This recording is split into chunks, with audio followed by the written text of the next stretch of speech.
Welcome to Penrose Learning, where we make understanding easy. You'll start by installing the Google Authenticator app and preparing your account. Sign in to the service you want to secure, open security or two-step verification, and choose Authenticator app. Once prompted, select your device type and show the QR code. Open the Authenticator app, tap to add an account, and allow the camera. Scan the QR code on screen.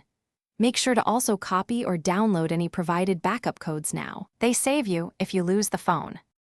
Once the QR code is scanned, you'll see a rotating 6-digit code in the app. Enter that code into the website to confirm pairing. If scan fails, choose manual entry and type the alphanumeric key. This gives identical results. Label each account clearly in the app, like email work or bank personal, so you don't confuse codes later. Make sure the device clock is set to automatic time. Authenticator codes depend on accurate time synchronization to work reliably. To finish, log out and log back in to test the new two-step verification workflow.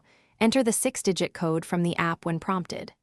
Store backup codes somewhere secure, not on the same phone. If a code is rejected, first check your phone's time settings and sync to network time, then try again. Incorrect device time is the most common issue. If you replace your phone, transfer accounts with the app's export/import tool, or use the saved manual key. Thanks for watching. If this was helpful, leave a like and consider subscribing. See you next time.